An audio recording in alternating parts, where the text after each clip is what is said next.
All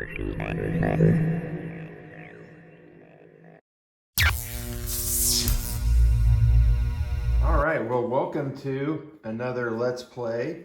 This time we're going to be playing some fistful-led Galactic Heroes. I wanted to make a video to show how truly miniature agnostic this game can be. And what I mean by that is using any miniatures you've got, not necessarily tied to any specific miniature company. So in my last video, I showed you how I picked up these great little mini tanks here, and I show you how I painted them up, and then how I created some Galactic Heroes record sheets for them. And normally my son would be here playing with me, but he's got some nasty bug, so we are going solo. Now, we're not going to play this as a solo game. Fistful Lead, in my opinion, is not really made for it. I know there are people that do it, but I think it gives away some of the great mechanics. It really shines basically as a multiplayer. Now, I'm gonna be playing both players, so I'm just gonna pretend that I don't know what the other cards are for this. So we're gonna start with 4 on each side. Normally we'd have 5, but I wanted this to be a little quicker game. We're playing here on a crater devastated moon that's been used as a junkyard. Our 2 forcers are trying to grab some of these important pieces of scrap. These are going to basically act as objective markers for both sides. So the way we start this is I take a deck of cards. In this case, I'm using our Battlesuit Alpha card just because they feel more mechy, more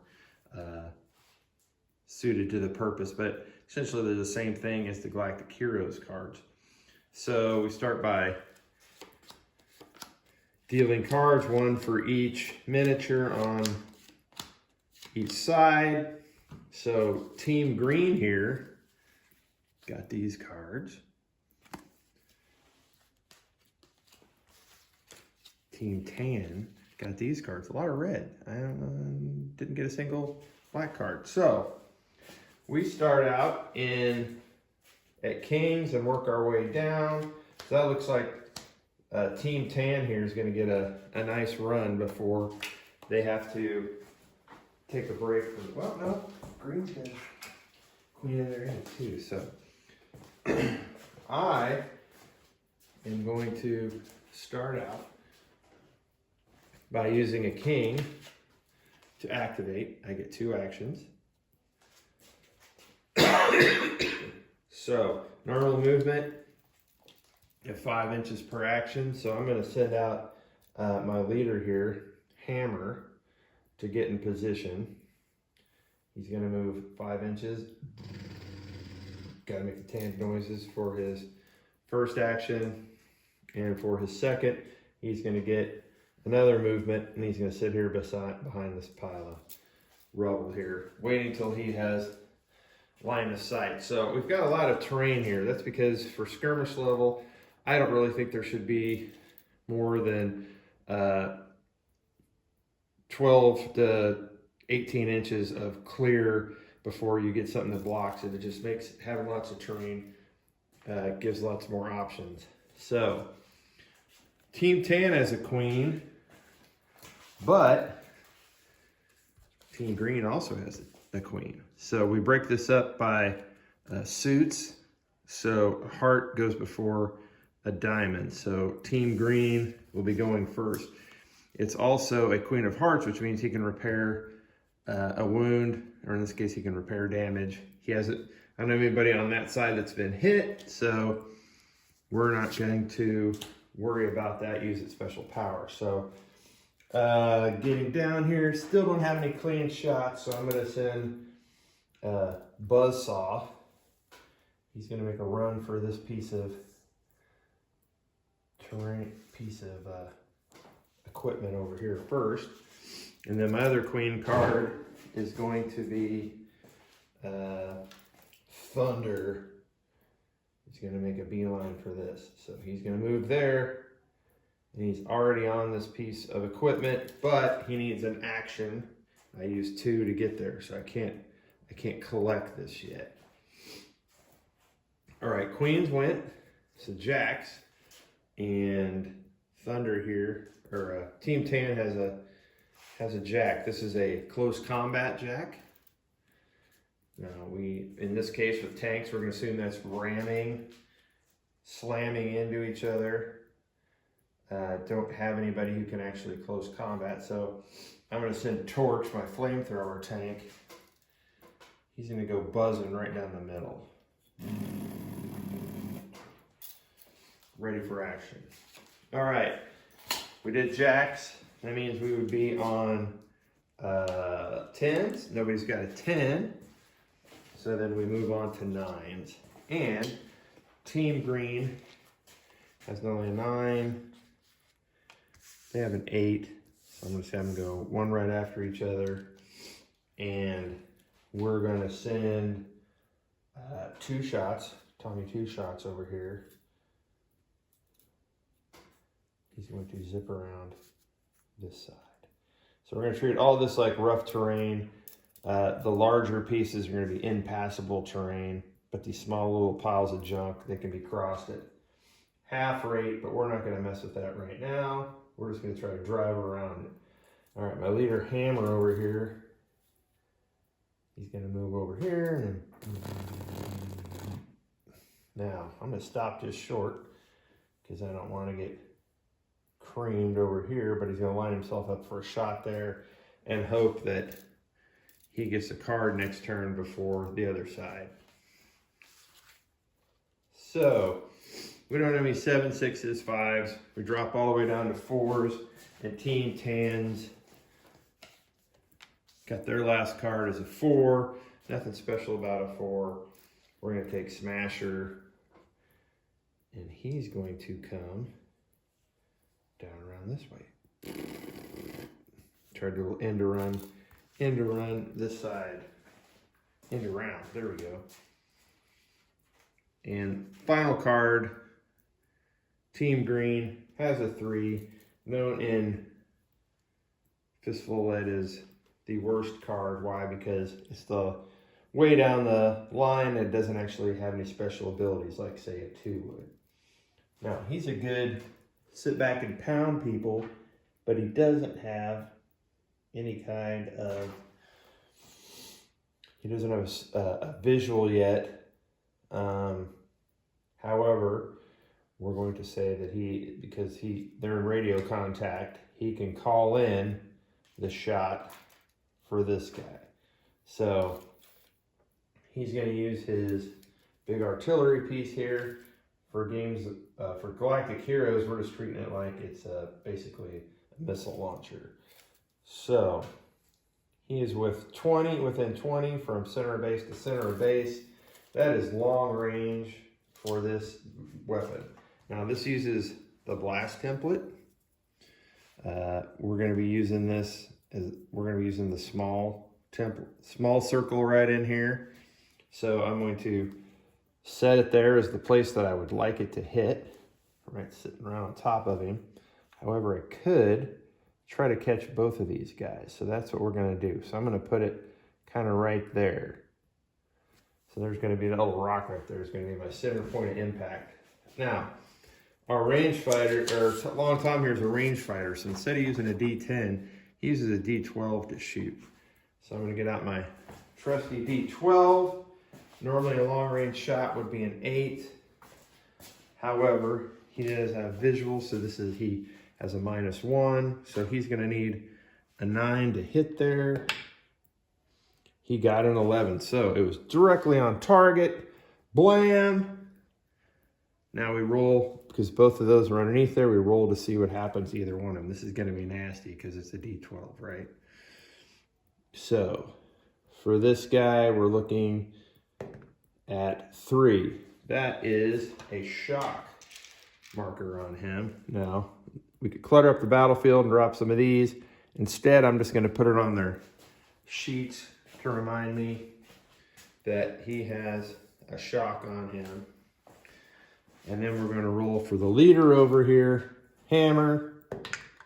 That is a 5. That is also a shock. So that was actually a really good outcome for tan. I was expecting we were going to have 2 kills there. Okay, it's here in the rules where even the guy who wrote the rules gets some stuff wrong.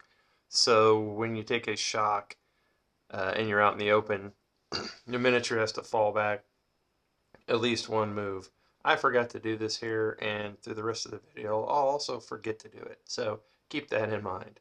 What a shock means is it is a -1 on everything they do. A -1 on their movement actions, a -1 to shoot, -1 for recovery actions.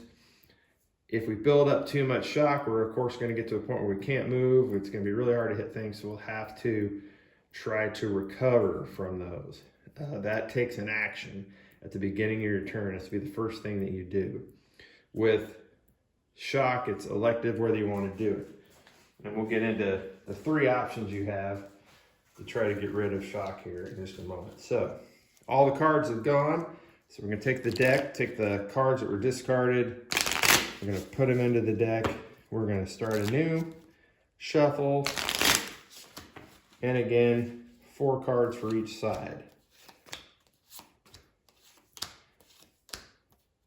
There's 2 of those in there. That's not good.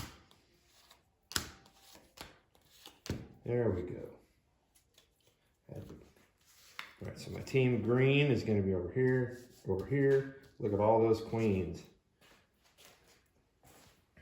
Team tan really needed that queen of spades.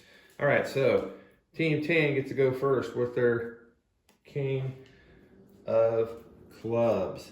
And I think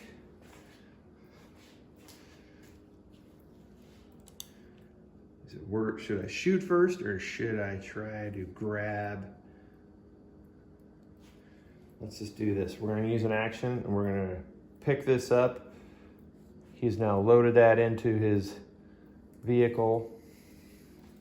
So that was his first action. He has a shot, but him being close to this terrain, we're going to give him partial cover.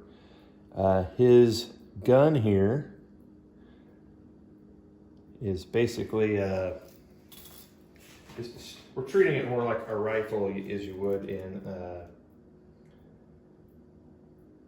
Galactic Heroes. So that's a long range shot.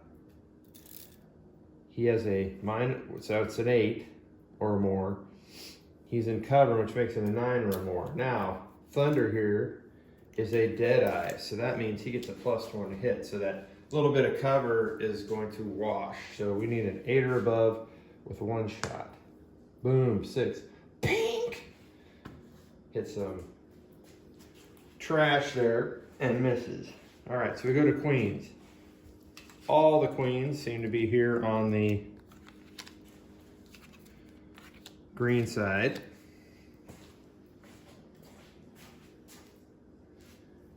So it doesn't really matter. So we have a queen of spades goes first. Great card if you have shock on you. We don't have, this would have been great for Team Tan. So we're gonna go first. And we're gonna return fire here. We're gonna use our first action to aim. So I give a +1. And let's see here. So we know that that was long range shot. We needed an 8 or more. Where'd my dice go? Oh, there it is. So an 8 or more. So he's gonna take his first action aim, which means we need a 7 or more. That is a miss. However, this is my leader, and one of his traits is that he is lucky. So he is going to, he gets a free reroll each turn. And as usual, when you do a reload, you get exactly the same thing as you had the first time. So that was his actions. Now, his particular little weapon requires a reload after each shot. I can mark it with a little handy dandy bullet marker here. But I'm gonna, again, put it on his sheet to help me remember. So we're not cluttering up the table too much. All right, then comes Queen of Hearts. We don't have anybody that's wounded on this side. Oh, and one thing we forgot to do on the last one was, our boy over here that fired the big heavy cannon, he also has to reload after each shot. So he will not be able to fire this turn unless I use a 6 on him or an ace that wants to be a 6. So instead, we're gonna clump around here and wait for that. All right, third queen.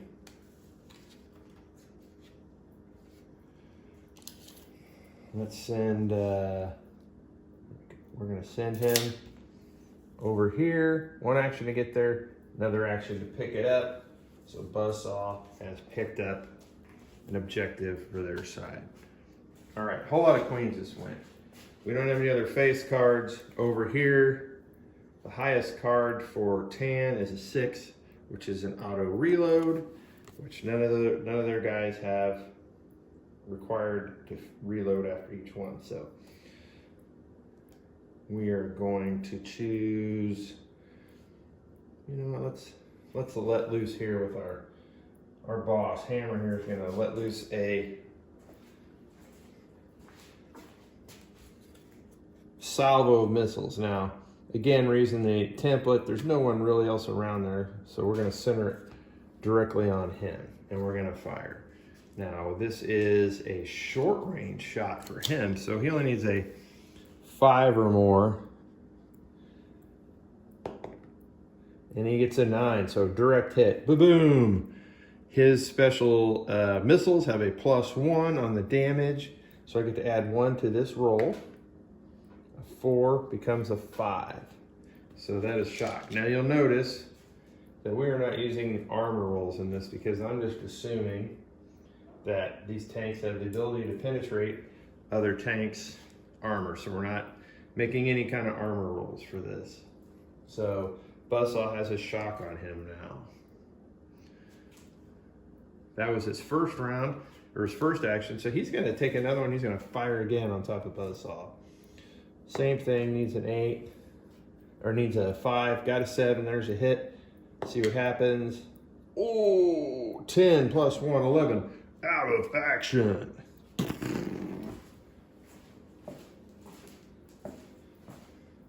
So of course we gotta just kablamo. We'll replace him with a smoking hulk of fire right there. So first kill. I'm gonna put, there we go. First blood to Team Tan. Okay, next highest card is a 5, which is also Team Tan. So they're going to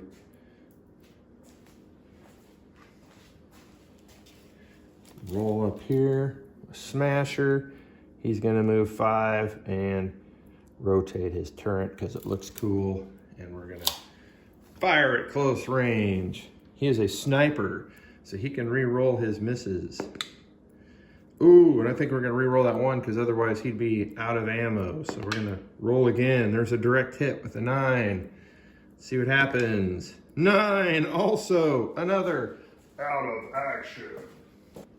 It's not looking good for Team Green. Boom.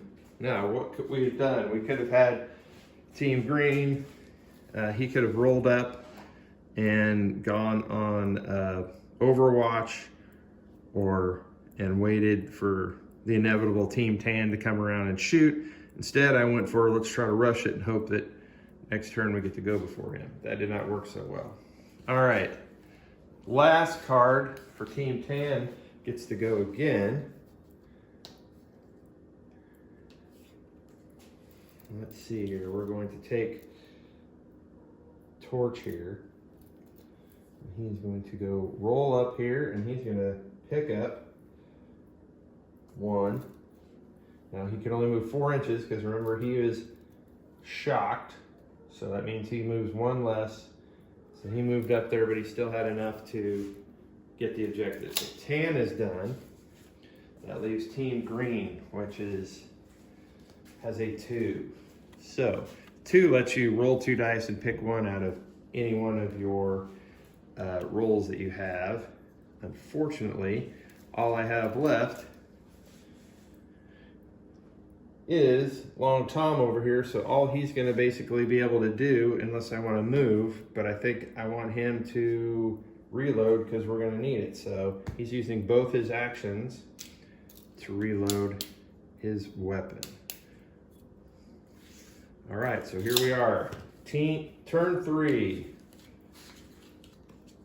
So we shuffled everything back in. It's not looking good for Team Green. Got 2 burning holes.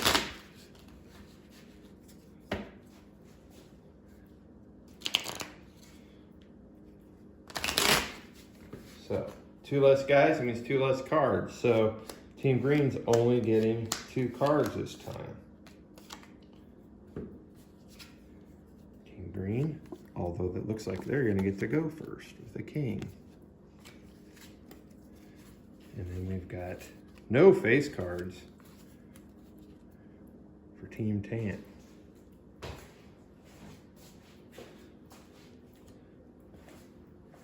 All right, what are we going to do with our ability to go first?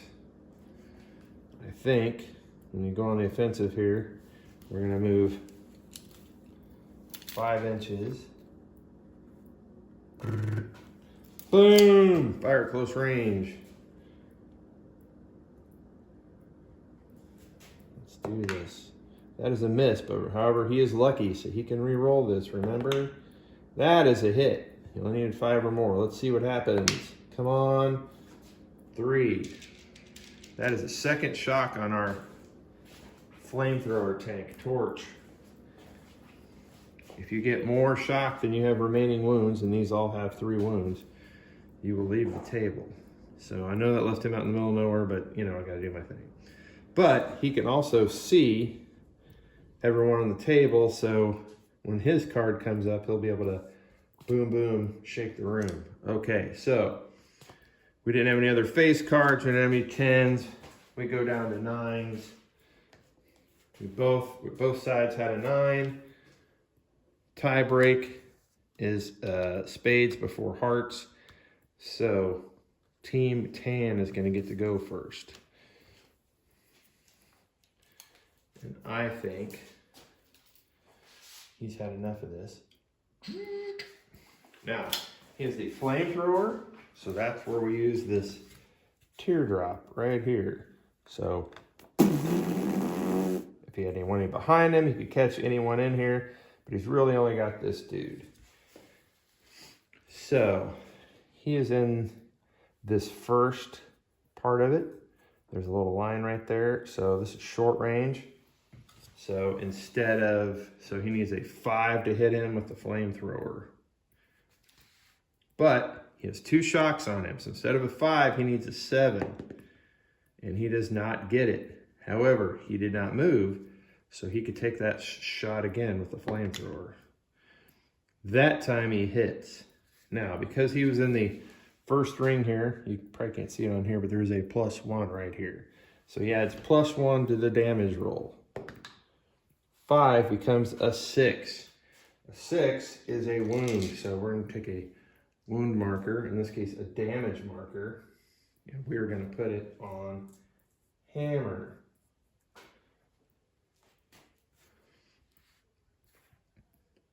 Okay. Now we get to have retribution from over here. So he's going to use him as a spotter. We're going to fire right there. Can we catch both of them? No, it's too small. So we're going to center it right on top of him. And because he is a range fighter, we're using a D12. Kaboom! We use the same die for damage. So whatever die you use to shoot with, you also use for damage. So he has only a D8 when he fights in close combat because he's a range fighter. That means if we did have close combat, he would only roll an 8. So this is going to be our damage. 1. That is only a shock. However, that is 3 shock on our flamethrower guy. So not good. He's thinking about running. He got banged up.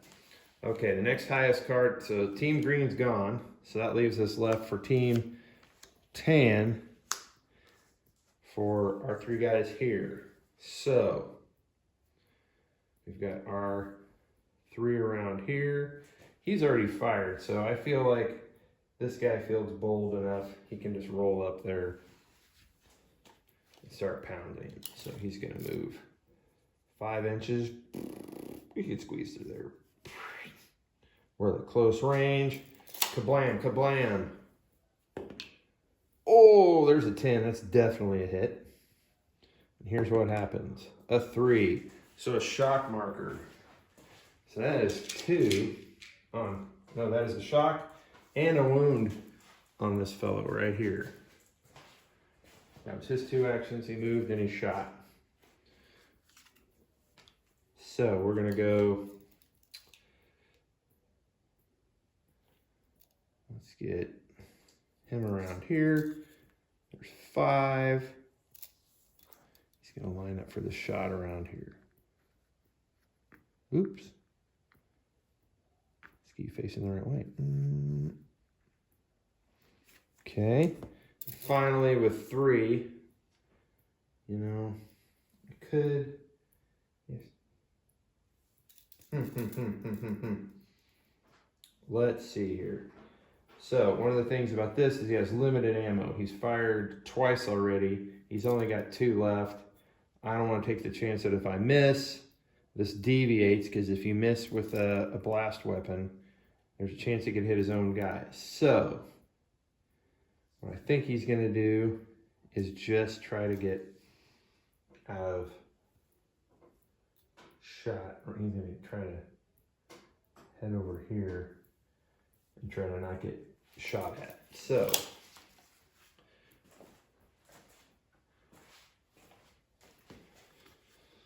that is that. So that is the end of that turn. Haven't had an ace come up yet.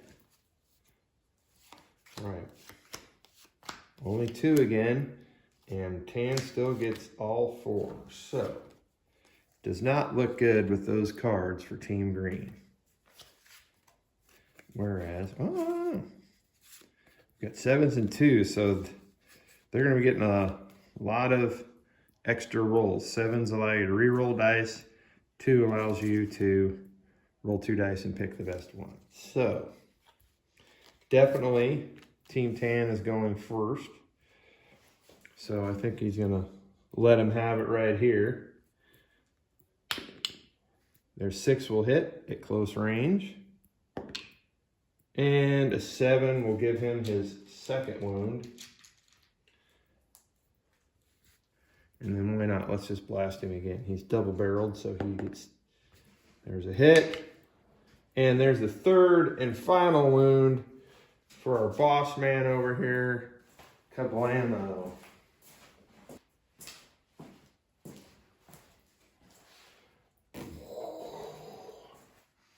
All right, so we officially have more guys than we have cards for Team Green. So I'm going to just dump this 3, throw it in the discard pile.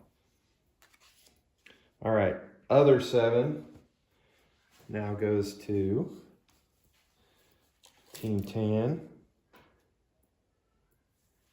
He is going to, flamethrower here is going to, you know what, he's in pretty bad shape. So let's do this. Well, this will show you how, I was wondering how long it'd be before a cat showed up. So let's do this. We have, let's try to do a recovery roll for our Tan here. So what you need for a recovery roll, first you have 3 options. You can try to do, if you choose to do nothing, you can spend both actions and remove 1 of your shock markers. If you have a Queen of Spades, you can play that to activate and get rid of all the shock markers on an individual. Or you can try to roll them off. So you need a 6 or above minus every shock mark you already have. So right now that would mean he would need a 9 to roll them off. He is within 12 inches of his leader, so that gives him a +1. So now he needs an 8. Now the only reason I'm trying this is because I have a 7 and I could try to re-roll this. If you roll a 1 with the modifications or below, that means that that miniature has had it and they're getting out. So let's do this. A 7 is not good enough. We needed an 8. So we're going to use our re-roll ability. We're going to try that again. So there we go. Because he's lucky, he was able to roll high enough, and we get to remove all that shock from him. So Torch is no longer terrified. All right, for our second 7 here, I think we need to finish off this guy. So we are within close range. This is my sniper. He can re-roll, and he has a 7. So 4 will not hit, so we'll use our sniper ability. A 7 will hit. Blam! A 4 will only put a shock on him. So now we're going to kick in our 7 card ability, get a re-roll for this turn. 1, even worse. So we've got a shock on our big gun over here. All right. Now, the good news is the next card up is our big guy, and he is stuck in the middle of a reload. So what can we do? Well, I can just sit there and reload, but I'm probably get shot at by 2 other guys here. Maybe not. So try to risk it and reload and hope that I get the fire before them. Or no, let's show them what a close combat looks like. So he's using both actions to get there. You don't have to have an action to actually fight in close combat. You just have to connect with them.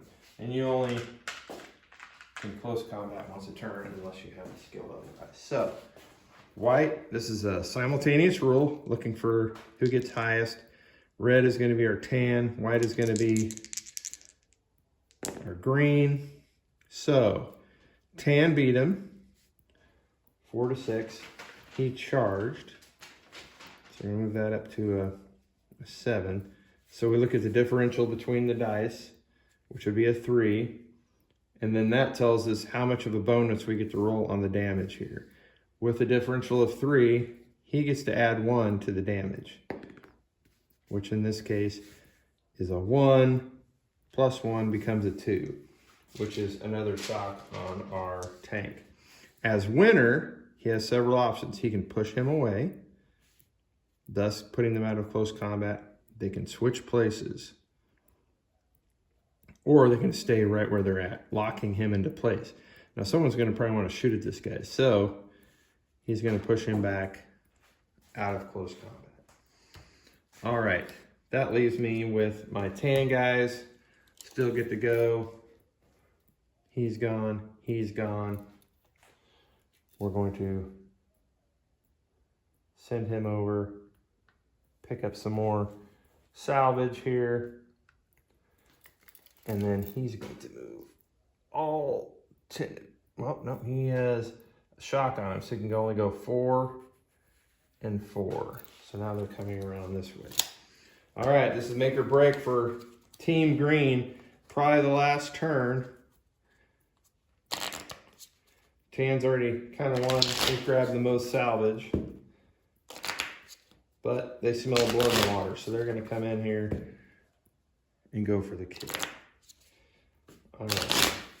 So, 1 card for Team Green. Oh, and it's a 2. Last card. All right. Highest card goes to Team Tan. So here's what we're going to do.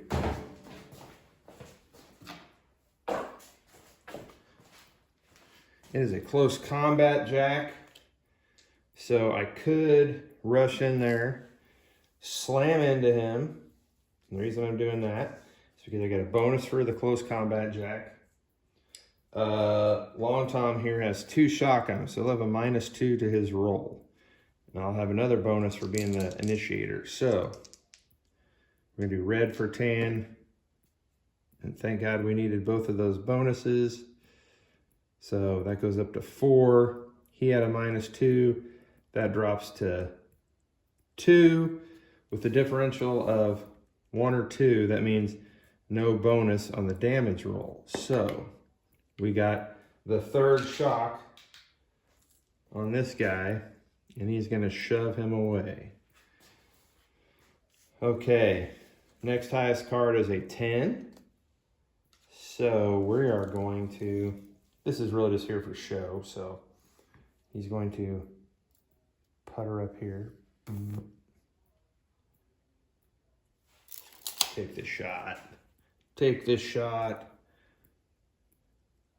He has a Deadeye ability, which we haven't been using, which gives him a +1. So instead of a 5, he just needs a 4 to hit. You just got lucky, Green. Out of ammo with a roll of 1.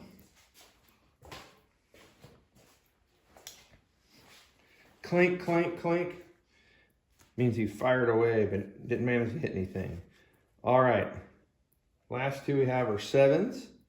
Both for Team Tan, which is kind of a waste because I don't even know if they can get a shot because our flamethrower guy isn't going to want to catch his own troops. But he's going to roll up here with his movement of 10, 2 5s. And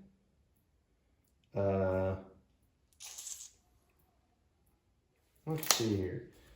If he did fire at him, he would just be outside the blast ring for him. I'm feeling good. I have a 7. Remember, this isn't here, so he does have visual range. Well, no, we'll say that is kind of blocking line of sight, but his other guys can see him. So a -1 to hit him, but it's close range.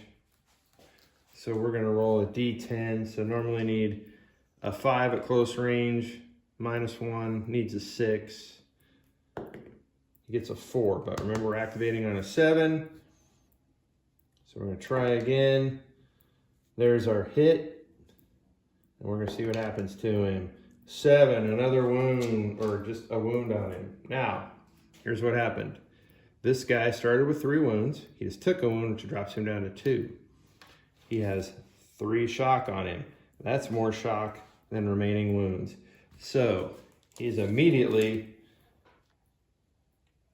pulling out of the battlefield. So major victory for Team Tan. No losses. We had a guy that got a little scared, but he stuck around. So great way to show you. We just used whatever we had laying around and used Galactic Heroes. We could have easily used Core.